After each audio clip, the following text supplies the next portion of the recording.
In this geopolitical and geoeconomic churn happening at the world level, how have you seen the Middle East region adapt? Gulf countries are well positioning themselves not to miss this wave, but this wave has its own challenges. To great game is the right word, because now you are competing great powers.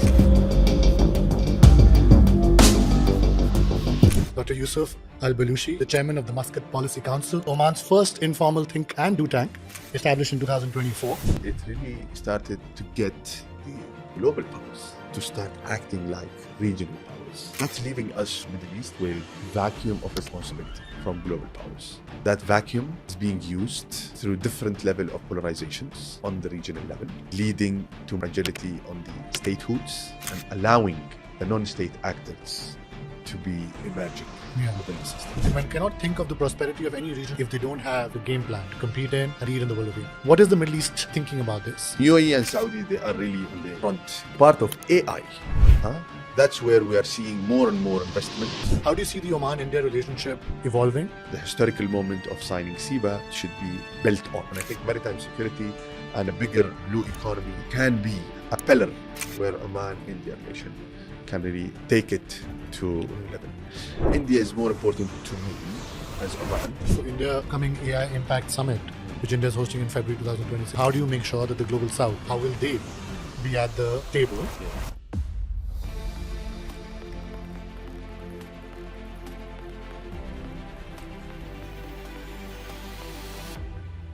Hi, and welcome to today's episode of the Great Tech Game podcast, where we bring you some of the world's top thinkers at the intersection of geopolitics, technology, economics, history, and global affairs. As the Middle East continues to see geopolitical churning and the advent of new geoeconomic trends, it's my pleasure today to have a very special guest, Dr. Yusuf Al-Bulushi, here with us today. I'm excited to have you with us on the podcast today. So welcome, Yousuf. Thank you for the kind invitation, and it's really an honor to be in this wonderful space with you. Looking forward to this discussion. Me too. Let me now try and bring us to draw out a big picture here, right, for our listeners. As you look back, Yousuf, over the last, let's say, 3-4 years, the world, of course, is going through massive geopolitical churn. The US and China are locked in a probably once in a generation type geopolitical, geoeconomic, tech competition and battle. There's many hot wars that have erupted in the last few years. Your region has been witness to some of it. Europe has been witness to some of it. We've had some of our own in South Asia as well. Geoeconomically, also many churnings in place, right? As the number one economy starts to see a challenger in the form of China close on its heels. The traditional economic relationships, the traditional economic order is in churn. Trade is no longer as predictable as it used to be, with President Trump having come and really disrupted the order that had been around for many decades now. In this broader geopolitical and geoeconomic churn happening at the world level, how have you seen the Middle East region both adapt to those changes, and also what are some of the key trends you are seeing, both on the geopolitical side and on the geoeconomic side, from your perspective in the Middle East? I think, it's a very wide question. If I'll try to really, before shed light on the last 5 years, half a decade, it's very important to build the context. If we are speaking about the Middle East, to build the context here, coming to understand a bit the last decade.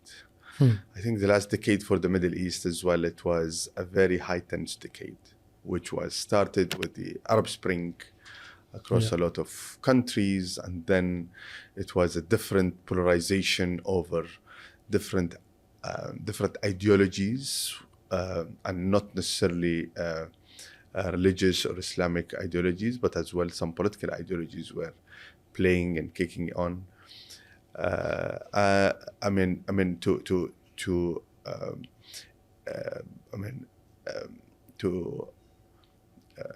influence some of the dynamics which were happening in the last decades. So we started this decade in the last 5 years. I think majority of the regional powers in the Middle East, they were really tired enough from interventionist policies. They were tired enough from confrontation. And they were tired enough from investing to change certain dynamics.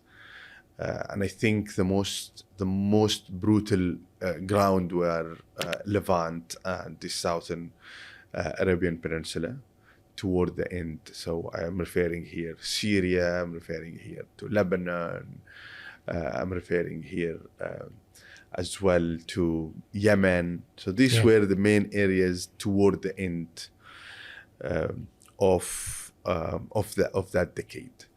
But the most significant, I think, action happened toward the end of that decade was that the Gulf countries, and especially two of the most influential, active Gulf countries, faced for the first time a direct attack through missiles. First one was on Saudi, on Baqiq and Kharais, which was carried on, or at least announced by Houthis that they were carrying on this attack. And it was in a very pivotal moment when the response from the only security guarantors back then, who was same President Trump, very close friend, did not act to secure his ally in the region. And that was following up as well in 2 years with another attack on UAE.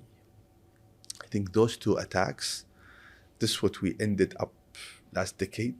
They really changed the way of thinking that, one, it's very difficult to be surrounded with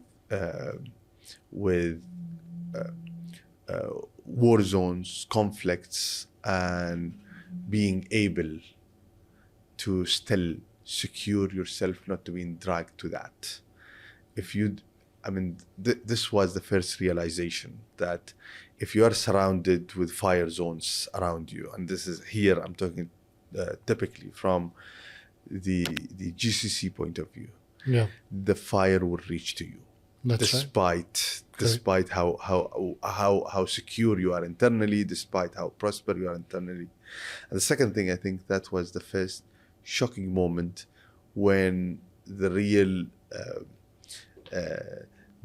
test toward the imported security guarantors did not act to secure those allies. Correct. So I think from there, what we started witnessing in the last 5 years, that a bit of a reconciliation moment. And those reconciliation we're going to two different themes. There is a reconciliation. We're going through what I call it maybe midterm truces. And there are some who were, through integration and jumping to the geoeconomics and hoping that the geoeconomics and prosperity can overcome the security and geopolitical tensions. And I think for the first 2-3 years especially, we started this, this decade, the current decade we're living at, we started it with the pandemic, which as well shaped a new definition, which was the connectivity and globalization. Because during the pandemic, connectivity was really questioned, especially the human and people connectivity. That's right. But at the same time, it showed that the trade and product connectivity was at the peak. So I think with those 2-3 trends, we saw that the appetite to reconciliation started. I mean, despite the method and the way toward that was through dealing with the root causes or getting a bit of a breathing space, or getting and jumping to prosperity and economic dividends, hoping that will overcome the other challenges. Correct. And I think for us in the region, I mean, this reconciliation moment was progressing to a level. I cannot really give it. I mean, how good or how not good was that? But I think there were progress. 7th of October was another shaking point. Of course. So the attack on the Gulf on 2019, 2021, those were shaking points. 7th of October was the other, I mean, flux peak, I mean, call it moment. Like a turning point, which really turned all of these plans of geoeconomics, of compartmentalization between economy and politics and security. It was showing that, you know, these methods cannot be cannot be efficient. Now, I mean, the question, how much was that man-made versus how much was that evolved from overseeing certain threats on the ground? I mean, I don't think that I have a real answer toward, I mean, how much was that man-made versus no. But I think that really showed, I mean, that overcoming the issues through any different, I mean, strategies, without sorting out the root causes are ruse. Correct. That's right. So great points, Yusuf, and there's many pieces in there that I'd like to unpack.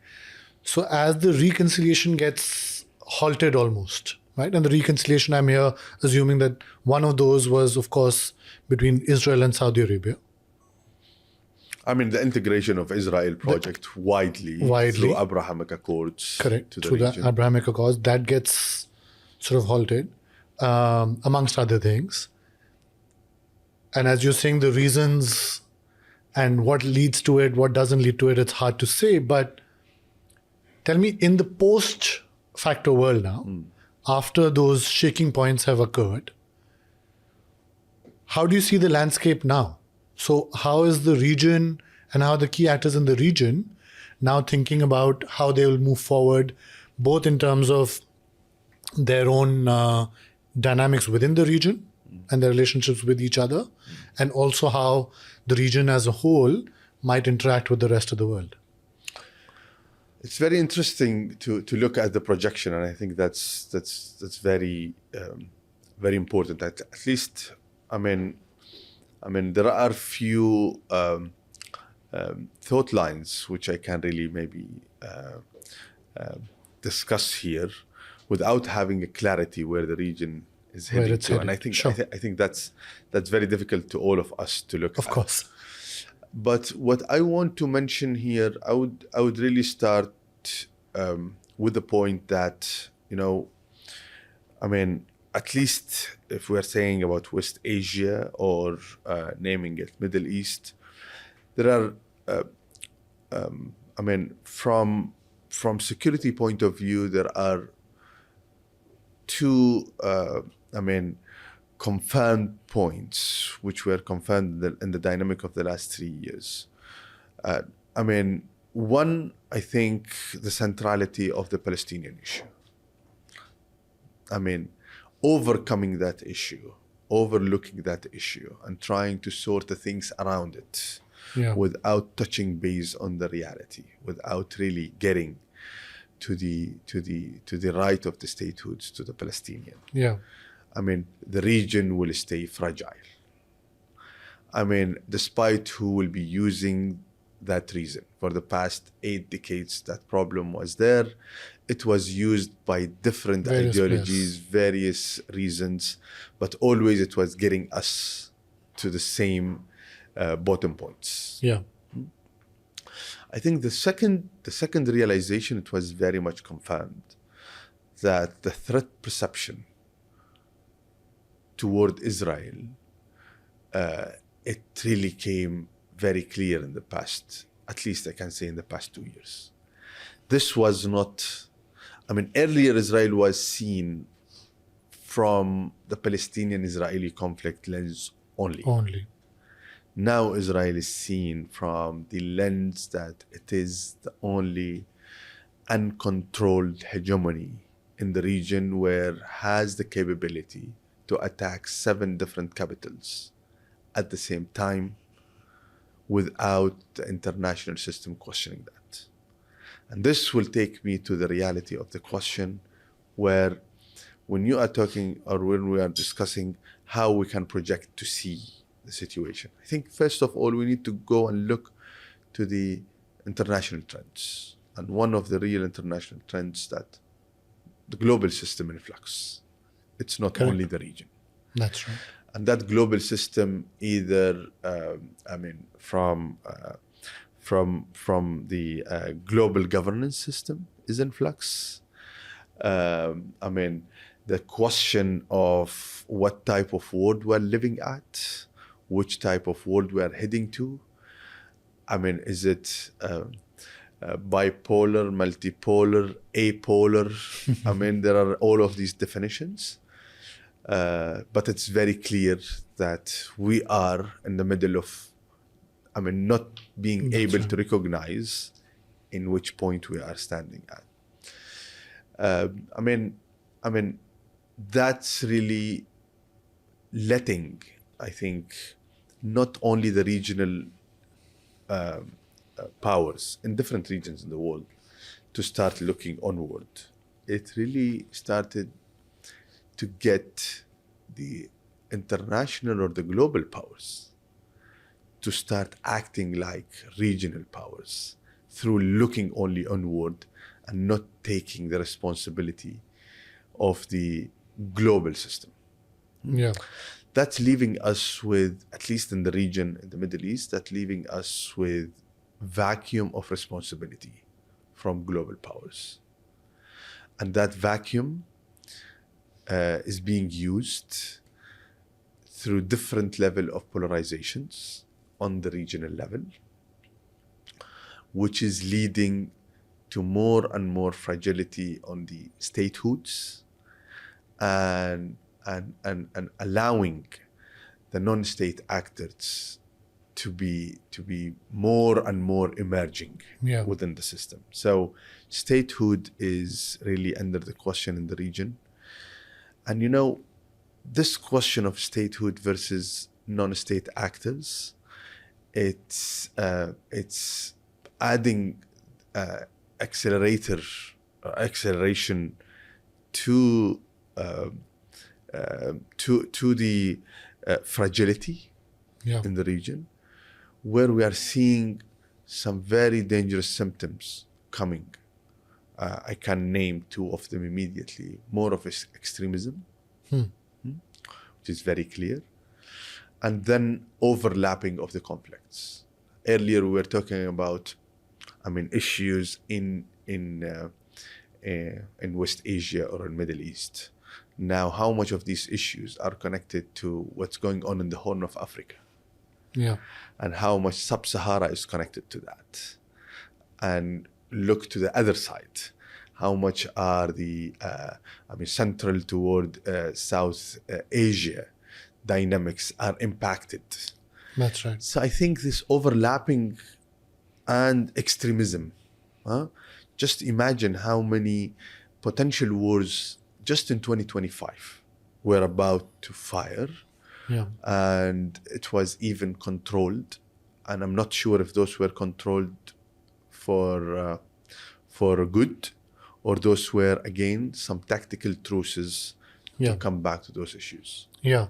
No, as you were talking about this, it's clear that the earlier part of the decade that you started us talking about, where economics seems to have been maybe the primary driver, and geopolitics and politics generally was seeming to be taking a backseat. Exactly. That trend seems to have, in the region, completely reversed almost, where now geopolitics, the dynamics driving, greater extremism, greater uncertainty, has now emerged as the dominant trend. Yes. So now, in light of this, where geopolitics seems to be the driving factor currently on top of everyone's minds, with the security issues in the region being top of mind, the security threat perception being top of mind, how do you view the traditional diversification strategies that countries in the Middle East, many including yours, were embarking on?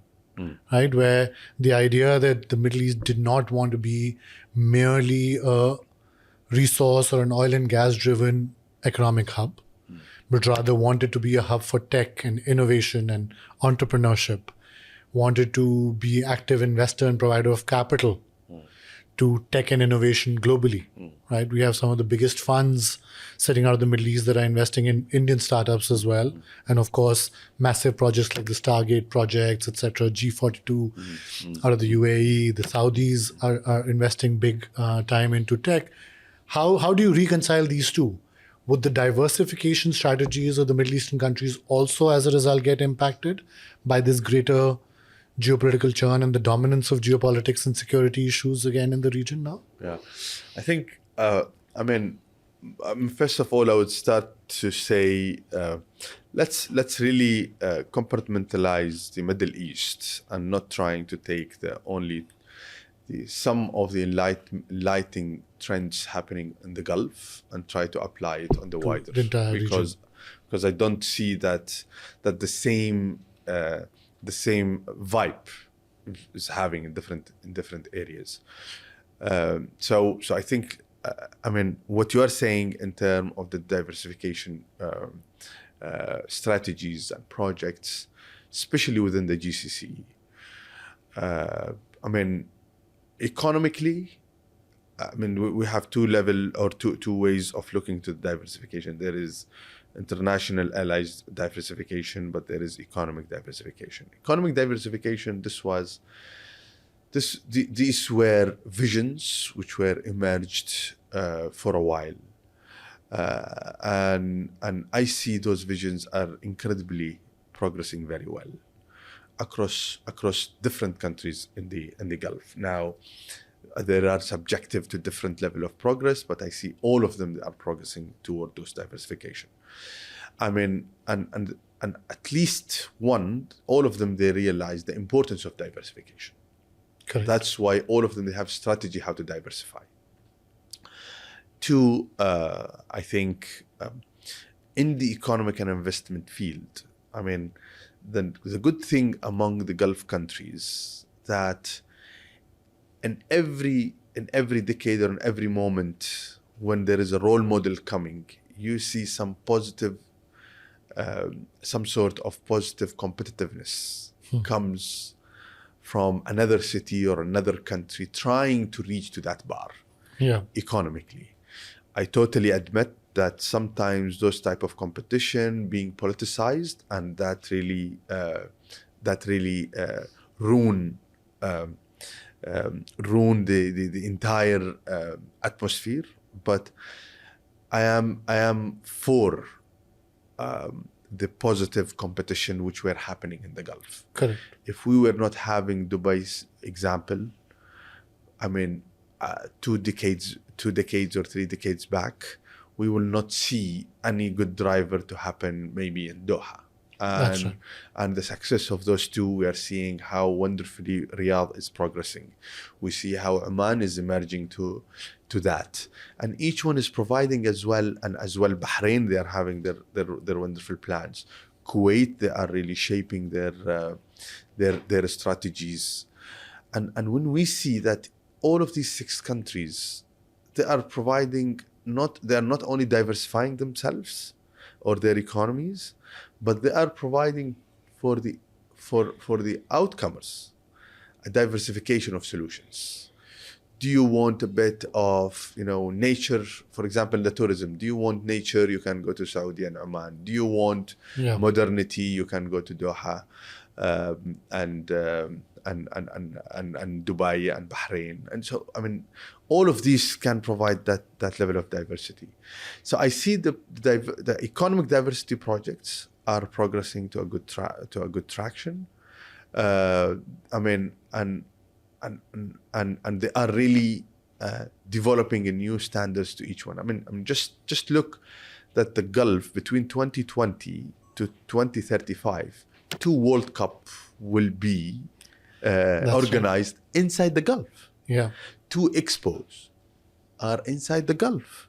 Each one of these are really driving a new ecosystem, a new competence level to the entire region in the Gulf.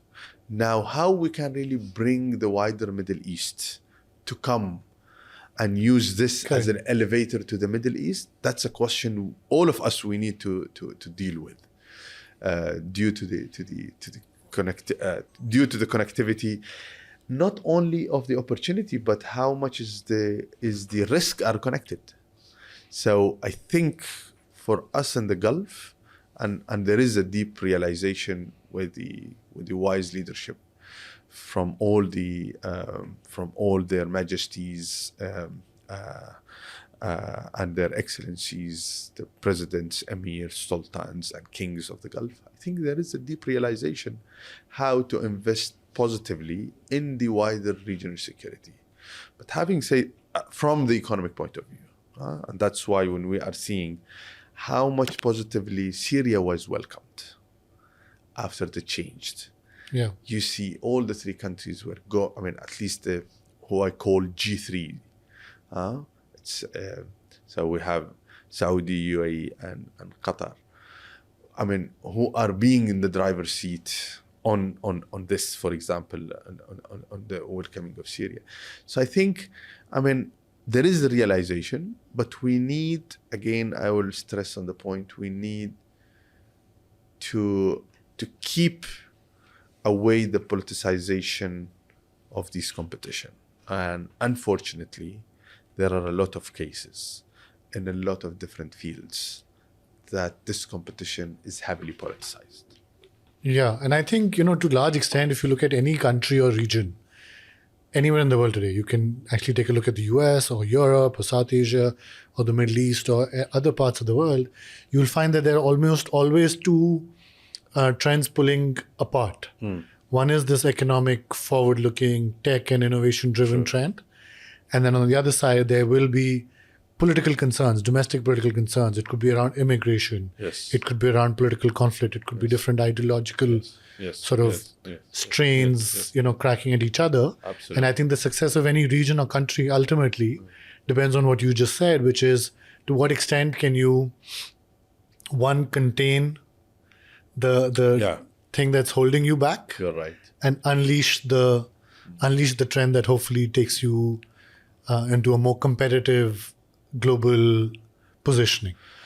I totally agree with how you framed it, and I think while you were just concluding and rephrasing our discussion, I think looking to the situation, especially in the Middle East, but even in the wider global situation, from only 2 angles of economy and politics, I think that will keep the issues continuing with us, because there is the most important element, which is untouched, which is the social issue.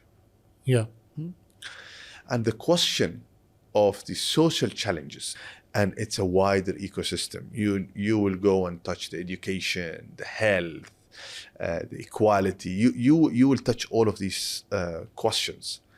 But I think, again, I'll go with what I opened my discussion. Overlooking the root causes of the issues and try to use other elevators. It will give you momentums. Correct. It will give you short term, but might not sustain at all. Correct. And that's, I think, especially for us in the Middle East, but widerly in the world. You just look how the societies were moving in Europe, what sort of, raise of the right wing, how much we are seeing that, and how much was that driven due to the socio-economic issues or socio-political issues. Yeah. So in every time we think that, hey, let's shape the narrative, then we are dealing with the society. Let's get the economy run, then prosperity can deal that for us. Yeah. So I think, I will conclude with saying this interconnectivity of the fields, that's what is needed. It is the balance to look to the geostrategically from all of these elements, social, economy, security, and all. Correct. Domestic and foreign. Correct. Yeah, the intra-field intersections. Yeah. So let me bring another element into the mix. We are obviously in a world where tech is driving economic change, tech is driving geopolitical conflict and cooperation. Tech is also driving social change, right? It's impacting inequality. Today we are seeing some of the biggest companies and the richest individuals in the world are from the world of tech, whereas a large chunk of the rest of the world is getting left behind, seemingly. So now let me bring that tech piece into the puzzle also, not to complicate things too much. Yes. But when I look at, when I wrote my book, The Great Tech Game, one of the things that I mentioned in that book, taking this interdisciplinary perspective, was that ultimately for regions to prosper in today's era, unlike maybe eras of the past, today's era requires any country or region to be prosperous. They have to master what I call the Great Tech Game. By which I meant that you've got to master the tech capabilities that are required to be at the cutting edge of technology today. You've got to be quick at adopting technology as it emerges and diffusing it across widely in your countries. And then hopefully building on that adoption, also become an innovator. Now, as I look at it, historically during the colonial era, of course, the Europeans were at the cutting edge of tech innovation along with their colonial efforts. They led the industrial era. The Americans after that, of course, have been for the last century or so been at the cutting edge of tech innovation, Silicon Valley being the primary example of how they've always kept ahead of the tech waves. Yes. And when I look at it from the perspective of a country like India or the region like South Asia and the Middle East, I would say that our regions have maybe not been at the cutting edge of the industrial era, or I would say the techno-capitalist game that the US has won. Right? And while China and East Asian countries like Taiwan, Korea, Japan have participated in that game over the last few decades, and as a result have seen prosperity levels emerge, I would say the Middle East and South Asia have not necessarily been at that cutting edge. Yes. With that context, I wanted to ask you about the Middle East, the GCC, and artificial intelligence. Good. So today, AI seems to be the big game in town. Trillions of dollars, if not more, are going to get invested into AI data centers, the large language models, the cutting edge research, etc. And one cannot think of the prosperity of any region or country today if they don't have, it seems, like a game plan or a strategy to compete in and hopefully lead in the world of AI. What is the Middle East and Middle Eastern countries, maybe specific ones in the GCC or otherwise, how are they thinking about this? As I see it from the outside, it seems to be an energy and infrastructure-driven strategy that let us use our energy surplus and build AI infrastructure in the region. But is there more to the strategy that you are seeing on how to participate in this AI wave? I would start with saying I don't think that it is energy driven.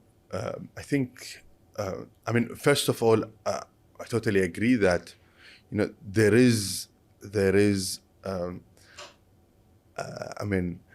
deep realization that this wave of revolution, we cannot miss it anymore. Yeah.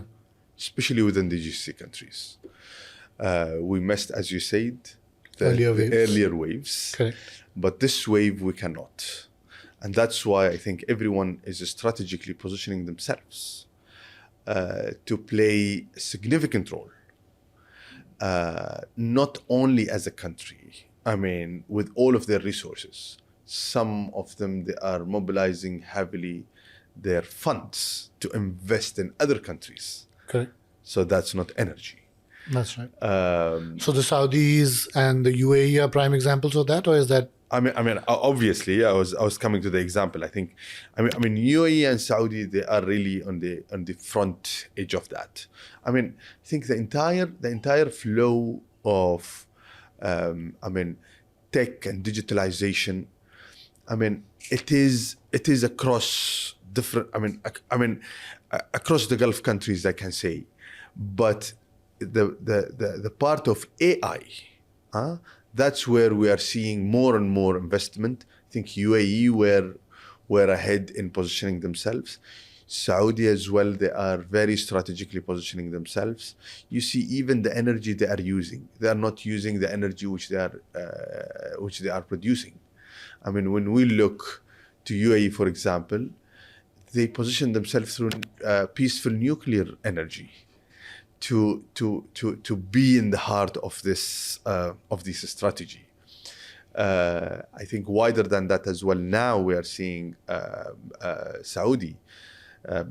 After the recent visit of Prince Mohammed bin Salman to DC, it was clear that AI investment and the nuclear energy, peaceful nuclear energy, was at the heart of that visit to come back to Riyadh with having those fruitful results.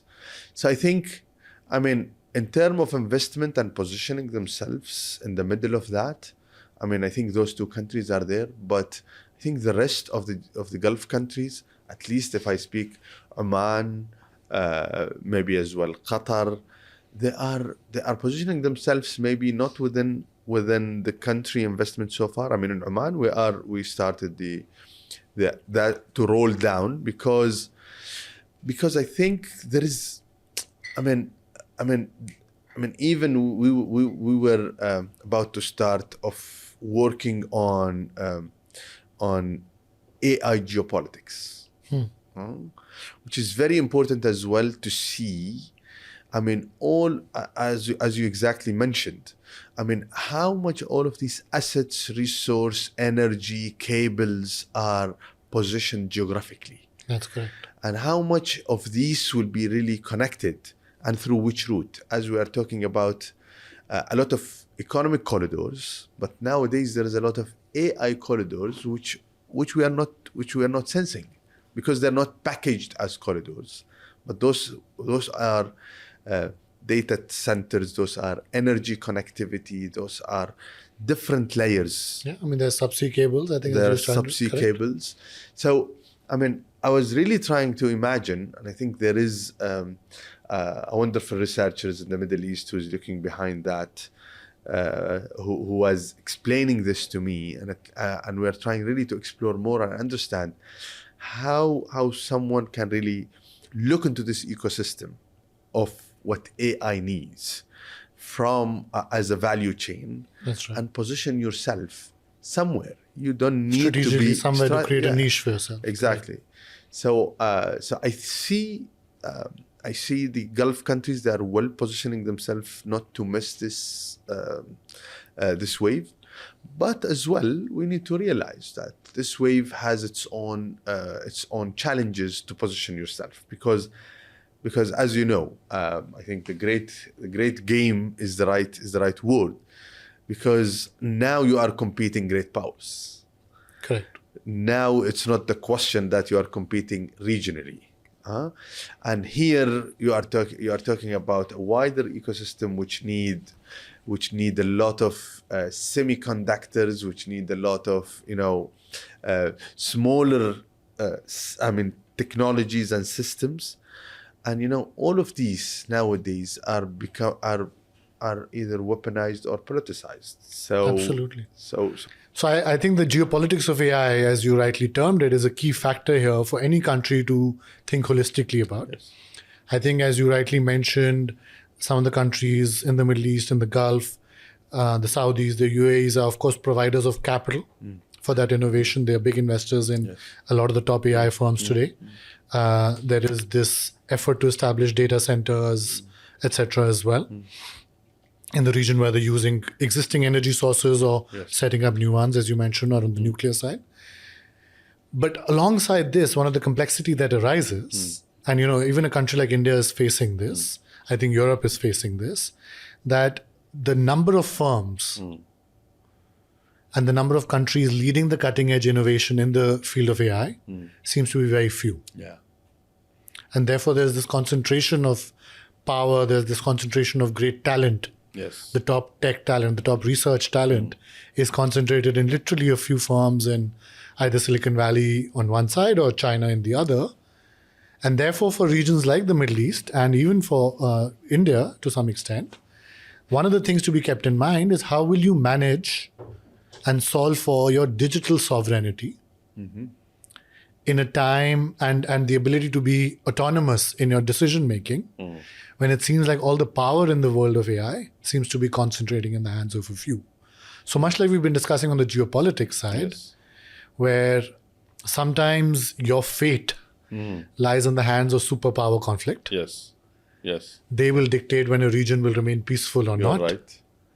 They will interfere to make sure that the region remains bogged down by its traditional issues. Similarly, on the tech side, there's this concern emerging in many countries around the world, including, I believe, in the Middle East and elsewhere, that how will you manage and solve for digital sovereignty?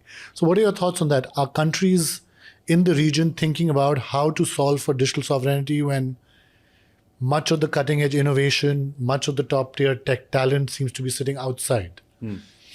I mean, Are we just creating another set of dependencies? what I'm seeing that they are trying to position themselves strategically on the value chain, and they think through that they can create a good level of relevance. Maybe they can then negotiate some sort of sovereignty, but to have digital independency or digital sovereignty per the full word, the full meaning, I think maybe it's not achievable, because this game as well, it did not started now. That's right.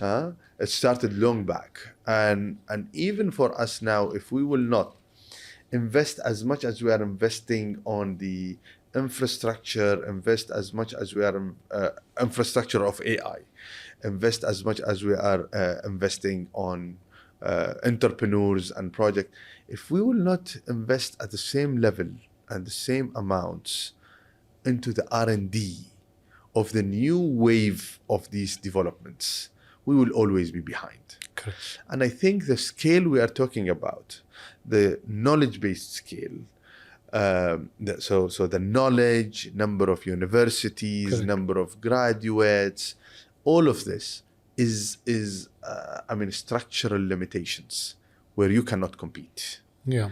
So I think that's why you need to position yourself, and I think that's the realistic view of looking at it. So I don't see that the issue of sovereignty, it is an issue to be solved. Yeah. I think it's an issue to be managed. And that's how best they're trying to work around it, Yeah. and to manage this sovereignty question. But this will take me to another point as well, and this is something, it might be important for the countries, not only in the Middle East, but as well like India and the rest. What about the governance here? Because that's another big question. And without being in the front seats while the governing Correct. At the is table being for it. discussed, Correct. you cannot dictate how this wave will be governed when you will be part of it. Oh, that's right. So how we can really jump on being at least around the table, Yeah. of governing Governance.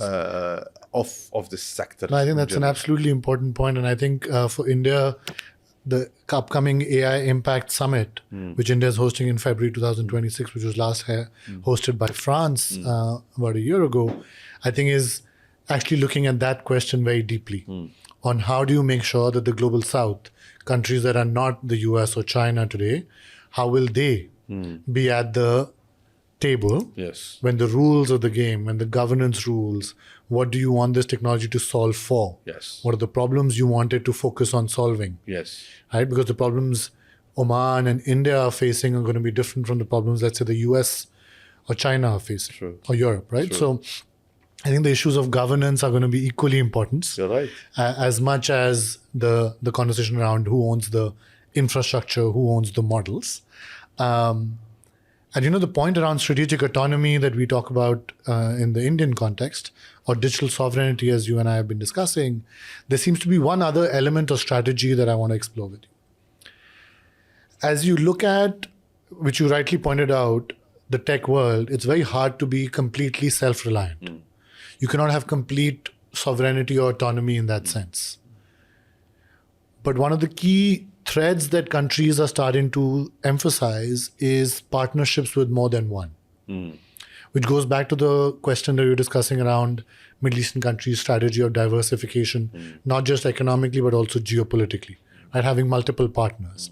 Even in the tech world, my sense is that having multiple partners, multiple countries where development of different pieces of technology is happening, is a better structure to be living in than a world where it's only one country or two countries that you're completely reliant on. I mean, ideally, what you're saying is absolutely making a full sense. But a part of this global competition in those fields, we saw in different sectors and fields before that. I mean, this diversification is being blocked due to the great power competition, whatever is that. But the question that, how much your bigger partners can accept your diversification policy. That's right. And that will really need different ways and method, how you can get to the diversification with the win-win mentality without having this suspect. Because one of the issues with the great power competition, it's not, they have the suspect not only how efficient you will use certain technology, but how much the secret of this technology can be passed Correct. to the other side. So that will take us to a real question, the security of the technologies themselves, how they can be secured. Yeah. How they can be, IP'd, how they can be. But, if we are seeing in a lot of other sectors, those are not being able to be ring-fenced and secured, I think realistically, we might expect some of this competition to continue. And maybe using even, I'll take some examples from other fields which were coming here, using some of these or importing some of these technologies and then developing them internally through the reverse engineering, that might really help you rather than just the only diversification question, because I think we have a lot of blocking mechanisms there. But while you were just talking as well, this took me to, we're talking about the government level, we're talking about the global level, but this will take me as well to the real question down onto the end user level. What is the technology? What is the technology equality you will have in the world? Because as well, now you have a lot of technologies everywhere, but is every human being having the ability to access and to be able to benefit fully, be able to benefit, or to be able to benefit, or to be able to himself or herself from being used by these type of technologies? No, absolutely, absolutely. In my book, also, I had a full chapter, Yusuf, on this idea of digital colonialism, not just of countries but of the people, of the minds of the people. Exactly. Right, and as we've seen, the big, large tech platforms, social media platforms, the whole information platforms that we today consume day in, day out, they're often, of course, shaping what we talk about, how we talk about it, and what we think about. And I keep always reminding myself that we are, as an end user, I keep saying we are AI second year. Still, there is a long journey. Long journey. I mean, with the first year and second year of AI, and we're seeing how much this is evolving, how quick. Yeah. And how much it can really be used. I mean, just see the proliferation of misinformation, for example, disinformation. And someone can really take now this video and just put my lips saying something else, and I'll not be able to deny it. To detect. That's right. That's right. That's right. So, I mean, I don't know how. I mean, just imagine how this or where this will be in 5 or 7 years. With the current Base accelerator of base of evolving. The other point I want here to refer to, and this was a continuous question on back of my mind for a while, that I mean, this technological evolving, how much we can balance between technology evolving versus the sustainability agenda in the world. More and more of this evolving is requesting more and more of energy. More energy. No, absolutely. And this energy, we saw the world now is really reducing their KPIs in the energy. Because I mean, the numbers which we are seeing from, I mean, AI itself, how much global energy used in the past 2 years, it's really frightening. It's mind-boggling. No, absolutely. And I think here, are we getting to a vicious cycle where the humanity will take itself to the end of its own life, or how this will be balanced? Yeah. And I think that's a big question for us as well to consider. That's right. That's right. I think absolutely right. I think, even in my book, I talked about how when the Industrial Revolution starts, I think the companies that time that are setting up the coal factories, etc., are not necessarily thinking about the energy or the climate impact of those choices, and are just basically looking at scale, without thinking about the cost to the planet. And in a way, today, if you look at the hype around AI and data centers, in many ways, everyone's just chasing scale. Without thinking about the cost. So in many ways, we are positioned to make some of the same mistakes we might have made 200 years ago. And the real difference between what happened 200 years ago and today, earlier we were not environment cautious. Correct. And not conscious even. No, that's why there is no proven about the impact you are doing. But now we know. We know now exactly. We're seeing it. No, and we are seeing it. We are living it. I mean, I just came from Oman, and I think it has been. I mean, our winter is coming very late nowadays. There is no any. I think in the past, I don't know, maybe a year or less than a year. There is. I mean, at least since the weather being better, there is no any single drip of rain. So see this dryness. No, definitely, there's erratic weather patterns emerging. So I think this theme to be studied and to be really put high on the agenda, how to balance between those two. No, absolutely. Let me now change tack again. We have spoken about all things at the global level. We've spoken about the region. We've spoken about geopolitics and geoeconomics. What we've not spoken about is the Oman-India relationship. Right, as I mentioned in the beginning, of course, CEPA has been signed between the two countries. There seems to, of course, have been historical links between Oman and India that go back hundreds of years. And in the modern era, of course, I think there's a revitalization of the relationship underway.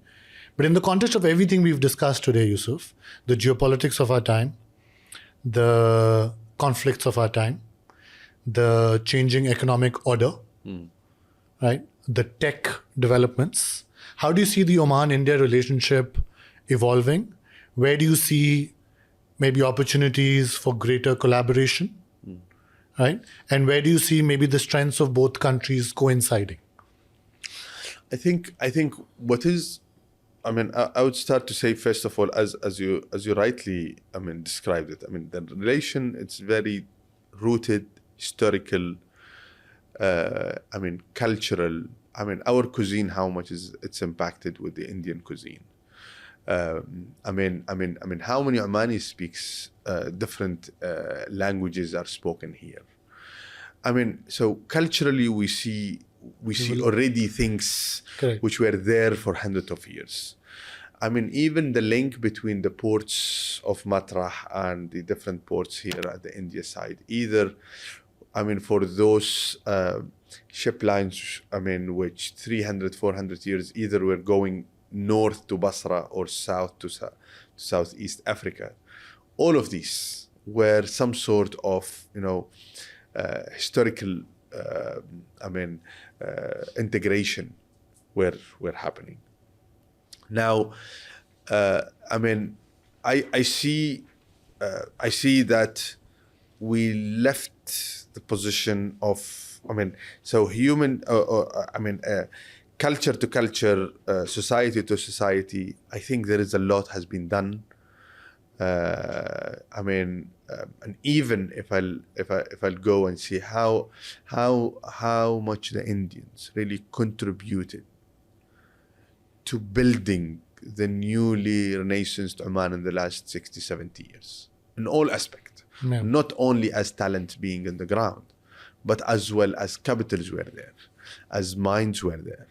And until today, one of the main sectors in the technical sides, you see the Indians are really taking a good role in pushing the Oman's developmental project. But having said all of this wonderful words, I think there are clear areas where it needs to be worked out. Now, the historical moment of signing SIBA, it is a very historical moment. That moment should be very much, built on. I think, from both sides. One, it is about, different countries are signing, different SIBAs, FTAs, but the efficiency of these are how much the private sector can translate that, how much the government can encourage and enable that. So without, I think what we need to tell our policymakers that the journey just started. This historical moment is the starting point. It's not the end point. Correct. So we know that you were in the few years negotiating this, but now it is the reality where both countries should invest into deepening this relation and getting the fruit out of it. That's one. Two, I think, even offline we were discussing this. I know that there are good number of Indian societies are based in the Gulf countries, including in Oman. But always I was saying that we have a lot of Indian societies, but we don't have people-to-people engagement. We don't have that cross-engagement. Correct. The cross-pollination of the people within Oman exactly could be encouraged further. And that's a wider trend even within the Gulf. Yeah. You see that they have their own systems, Correct. Restaurants, communities, schools. Correct. There is no that interaction with the other sector, culture, whatever is that. I think this should be worked out. Yeah, to build greater bridges. In that this sense, should be worked out. So more of harmony should be worked out. Keeping the situation as it is, we will just continue 200-300 years down the road, and each one of us still will stand where we are at the moment. The third area of working at, and this is, I think, more and more pressing. India and Oman are sharing, a coastal border. maritime security and Indian Ocean security. Indian Ocean even conference was hosted in Oman last year. I mean, all of this are real areas to be worked out, either from security point of view, either from environment point of view.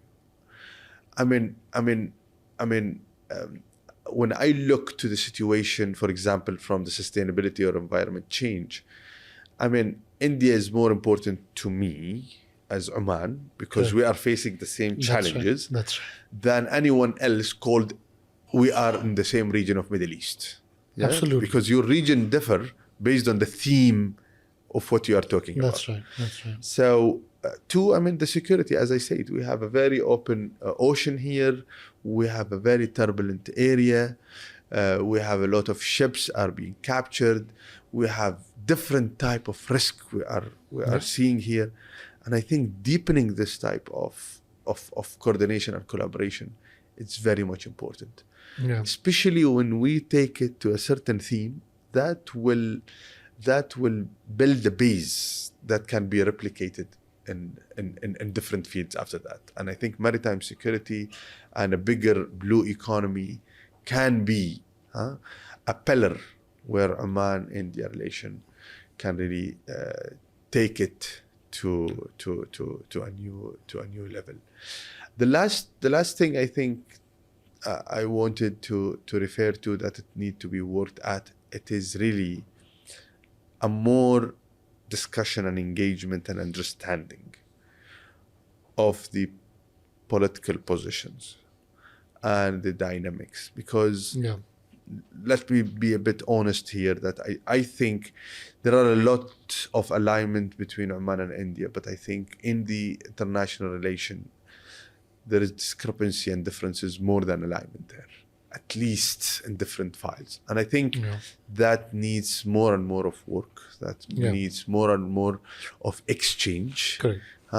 To have some sort of understanding others' perspective and try to balance it accordingly. Yeah, and that's why I hope that MPC and think tanks here in India and of course people-to-people contacts can help enable some of that greater understanding, I think, of each other's histories, politics, and global sort of positions in global organizations. And I think that's why I am here. And I'm very glad that I'm having this opportunity to exchange and as well explain some of our understandings.